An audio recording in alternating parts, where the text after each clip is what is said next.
Beginning of my journey, as me and my coach has discussed, I'm honored, I'm blessed, had great competition, pulled out the best in myself, and just honored to leave with the gold medal. Yeah, and previous interviews you mentioned that I'm not back, I'm better. Now you can see I'm not back, I'm the best. No, I'm gonna stay humble. I'm not back, I'm better, and I'm continue to be better. Very good. Sharika, 1 month ago, a little bit more than 1 month ago in Kingston, you just ran a pretty good race with the exact same time, 10:65. What was the difference? What do you think between the two races today? And it was just a little bit.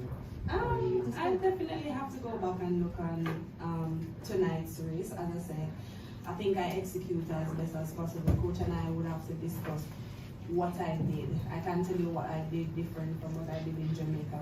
But as I said, the race is over. I will just have to go back and look on it. Thank you. So, Sharian, before I ask you, I just would like to take a moment and share the information. Ladies and gentlemen, I'm sitting next to 14 World Championship titles all together with the three ladies. It's amazing, yeah. So, I just watched an Arnold Schwarzenegger movie a couple of hours ago. It's called Stay Hungry. And it was about, how can you be mentally ready to always motivate yourself after so many success? So what is your motivation? How can you find your inside strength to compete over and over after so many success? I guess first I want to say congrats to ShaCarri and Sharika. It was really a fantastic race. I said to her earlier that last year I ran the 100 in a championship record and I took a championship record tonight, so that's really remarkable. And for me, I think it's knowing that I can do more. That's really what keeps me grounded and continuing to work and to chase after medals and gold medals and running fast. And for me, it wasn't the year that I wanted in terms of starting and injuries, but I think champions show up no matter what, and get to the line and just prove to yourself that sometimes it's not how it seems. You don't have to always know the answer. You just have to come and fight. And tonight, I'm really grateful that I'm walking away with a bronze medal. Thank you very much. So, ladies and gentlemen, the question is yours. The first one. Tell your name, sir, and the media, please, first. Noel Francis, travelers.com. I have 2 questions, one for Sharika. Just one question and answer it, yeah. Okay, not the medal that you wanted, consecutive silver medals. Could you describe the feeling between the last year and now?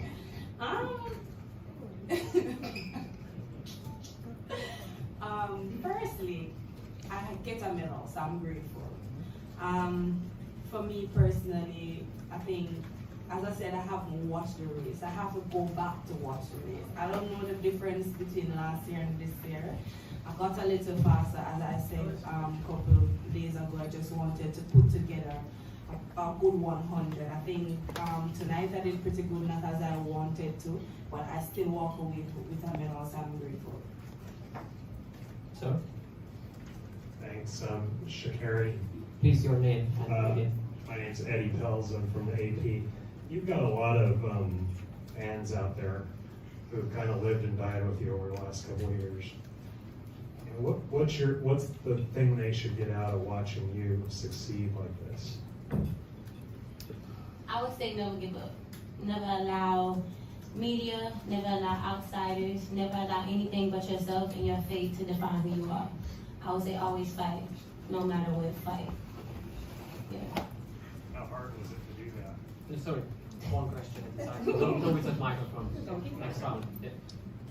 Me? Yeah. Oh, lovely. My name's Lils from the Inside Lane, my own platform, Black Athletes. Yeah.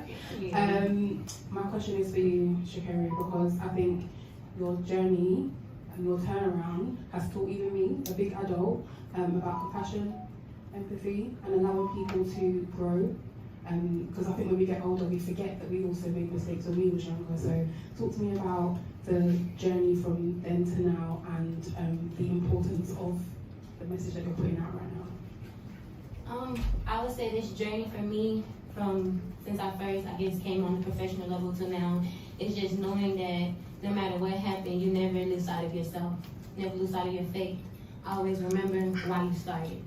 Always remember your purpose, and always keep going. You're gonna have good days, you're gonna have bad days, you're gonna have better days, you're gonna have worse days.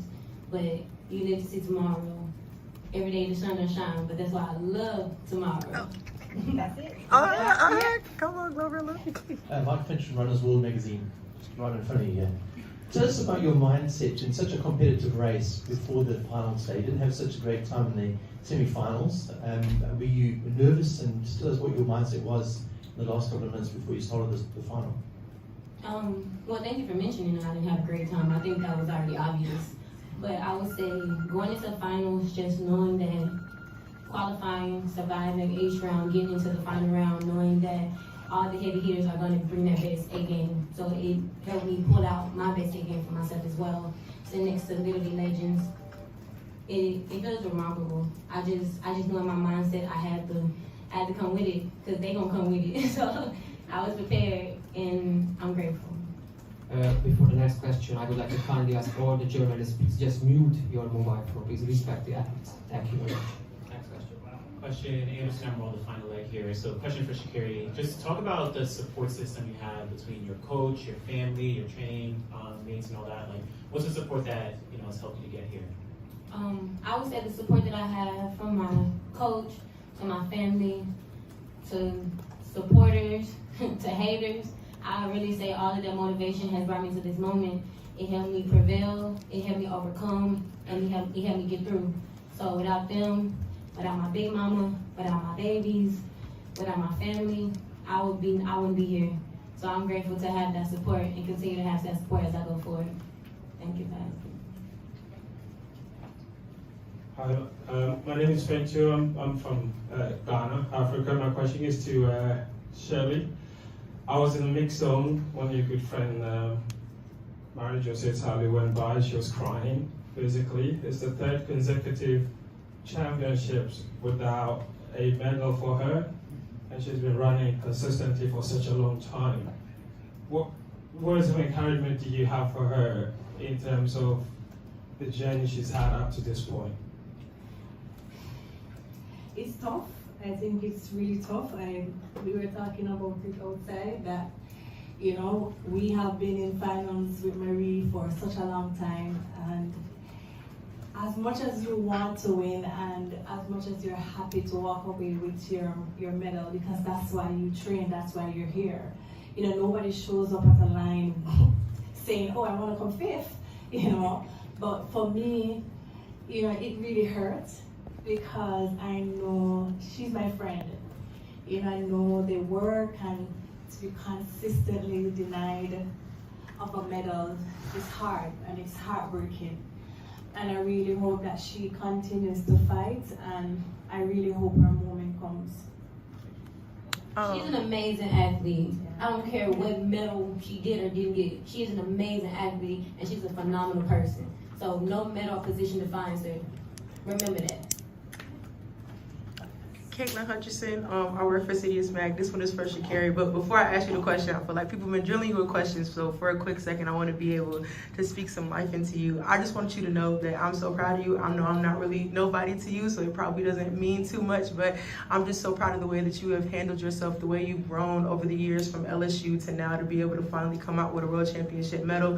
For everybody that's literally doubted you on social media, because I know they can get real ruthless, for all your competition that didn't believe in you, for the moments that you probably didn't even believe in yourself. I'm just glad that you finally came out here and do what you were destined to do, because girl, I truly believe you are anointed by God, because you have been through so much, but here you go on top, and it was your time, and he said it was your time, so I'm so happy for you. But to ask the question before they try to snatch this mic out my hand, you have done so much for this sport, and I can easily see you transcending past track and field, because your speed impacts a lot of people, but your personality and what you do and the life that you speak into other people, I feel like is going to go way much further than your speed, in terms of like thinking about God and your destiny and stuff like that. So I just want to know for you, in what ways do you want to continue to transcend the sport and have an impact outside of, just being fast and being the world champion?